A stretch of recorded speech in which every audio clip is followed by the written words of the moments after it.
Shri Chhatrapati high school येणेरे येथे आज संविधान दिनाचा 77वा वर्धापन दिन उत्साहपूर्ण वातावरणात साजरा करण्यात आला. सकाळी सर्वप्रथम गावातून भव्य प्रभात फेरी काढण्यात आली. विद्यार्थ्यांनी संविधानातील मूल्ये, देशभक्ती आणि सामाजिक ऐक्य यावर आधारित घोषणा देत वातावरण भारावून टाकले. प्रभात फेरीनंतर विद्यालयात संविधान दिनाचा औचित्य साधून विशेष व्याख्यानाचे आयोजन करण्यात आले. या कार्यक्रमात माजी विद्यार्थी युसुफ पठाण यांचे प्रेरणादायी व्याख्यान झाले. त्यांनी भारतीय संविधानाचा इतिहास, त्यातील मूलभूत अधिकार, कर्तव्ये तसेच आजच्या पिढीने संविधानातील मूल्ये जपण्याची आवश्यकता यावर मार्गदर्शन केले. विद्यार्थ्यांनी उपस्थित राहून उत्साहाने व्याख्यानात सहभाग घेतला. कार्यक्रमाला मुस्ताक धारवाडकर, मोहन अणावे, दत्तात्रय ढोले, उल्हाशेठ नवले, विश्वास ढोले तसेच शाळेचे मुख्याध्यापक पुंडे सर उपस्थित होते. ज्येष्ठ शिक्षिका Pakhare madam, Bhojane madam, Jadhav sir, Bhoir sir, Aher sir यांनीही उपस्थित राहून कार्यक्रमाच्या यशस्वीतेस हातभार लावला.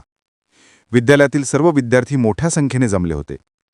संविधान दिनानिमित्त विद्यार्थ्यांमध्ये देशभक्ती, संविधानिक मूल्ये आणि सामाजिक बांधिलकी वाढीस लागावी हा कार्यक्रमाचा उद्देश होता. कार्यक्रमाचे प्रास्ताविक आणि नियोजन शाळेच्याच शिक्षकांनी उत्कृष्ट रीतीने पार पाडले. इंग्रजांचं राज्य होतं. 15 ऑगस्ट 1947 ला भारताला स्वातंत्र्य मिळालं आणि 26 नोव्हेंबर 1949 भारतीय राज्यघटना अस्तित्वात आली अंमलात आणि ती 1950 साली 26 जानेवारी 1950 साली लागू झाली आणि देश प्रजासत्ताक झाला. आपण या गुलामगिरीतून कायमच मुक्त झालो मित्रांनो. आणि या सर्वांचा धनी कोण? याचं श्रेय कुणाला जातं? संविधानाचं श्रेय कुणाला जातं? कुणाला जातं? उत्तर तुम्हाला माहित आहे, नक्कीच माहित आहे, असलं पाहिजे. पण उत्तर माहित असलं तरी आणखी एक प्रश्न तुम्हाला सर्वांना विचारावासा वाटतो. आणि हा प्रश्न का विचारावासा वाटतो? कारण असाच एक प्रश्न असाच एकदा एका वर्गामध्ये 1947 पूर्वी विचारला गेला. आणि तो प्रश्न काय होता माहित आहे? तो प्रश्न हा होता की जगातली अशी कुठली चीज आहे, कुठली वस्तू आहे की जिला आपण पाहू शकतो पण स्पर्श करू शकत नाही. आणि जेव्हा वर्गामध्ये हा प्रश्न विचारला गेला तेव्हा प्रत्येक पण तहानेनं तडफडत असताना जीव जरी गेला तरी मी त्याला स्पर्श करू शकत नाही. का करू शकत नाही? कारण मी खालच्या जातीतला आहे, अस्पृश्य आहे.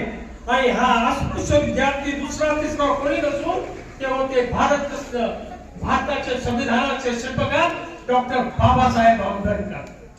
डॉक्टर बाबासाहेब आंबेडकरांनी संविधान लिहिलं, ते भारताचे शिल्पकार झाले आणि जग बदललं. भारतामध्ये आमूलाग्र परिवर्तन झालं. आज 75 वर्षानंतर सुद्धा वर्गतोच आहे. सहजपणे मिळवू शकतो. लक्षात ठेवा, तुम्ही सुद्धा मिळवू शकता. तुमच्या प्रत्येकाजवळ गाडी बंगला तुम्हाला हवं नवं जे पाहिजे ते तुम्ही मिळवू शकता. आणि ही ताकद, हा आत्मविश्वास तुमच्यामध्ये निर्माण करण्यासाठी मी सोपा आहे. कारण काय? Nobody is 100% useless and hopeless on this earth. जगाच्या पाठीवर कुणीही माणूस 100% टाकाऊ नाही. प्रत्येकामध्ये दाखवण्यासारखं आहे. गरज आहे ती फक्त आपल्या अंतरंगातल्या सुप्त शक्तीचा शोध आणि दृष्टिकोनाची. गावामध्ये जत्रेच्या वेळेला फुगे विकणारी लोक येतात, तुम्ही पाहिले असतील. असाच एक फुगेवाला एका ठिकाणी फुगे विकत होता. त्याच्यात साधे नव्हते. तर हे फुगे कसे होते? गॅसचे फुगे होते की ज्याच्यामध्ये हवा भरली, गॅस भरला तर मग काय होतं? तो फुगा काय? आणि अशा वेळी त्यांनी पाहिलं, सगळी मुलं नाचत होती, भांडत होती, खेळत होती. पण त्यांनी पाहिलं की कुणीतरी त्याचा शर्ट पाठीमागून ओढते. त्याचं लक्ष त्या शर्ट ओढणाऱ्या मुलाकडे गेलं. त्याने पाहिलं तर त्याच्यासमोर एक मुलगा होता. कसा? उंची वाढलेला, चेहऱ्यावर निराश असलेला.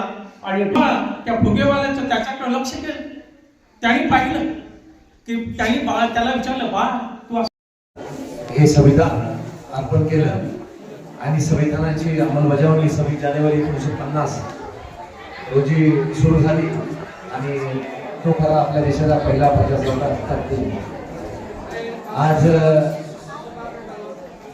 हे जे 2025 वर्ष आहे हे आपल्या देशाला प्रजासत्ताक झालेला 75 वर्ष पूर्ण झालेले आहेत आणि संविधानाचे बोलतो आपण खऱ्या अर्थानं संविधानाची पायी जेव्हा होऊ की आपण जेव्हा आपल्याला संविधानाने मार्गदर्शक तत्वांमध्ये जी कर्तव्य दिली आहे त्या कर्तव्याचं जेव्हा आपण पालन करू तेव्हाच खऱ्या अर्थाने आपल्याला संविधानाचे जे मूलभूत हक्क आहेत त्या मूलभूत हक्काचे विचारणा करण्याचा अधिकार प्राप्त होतो.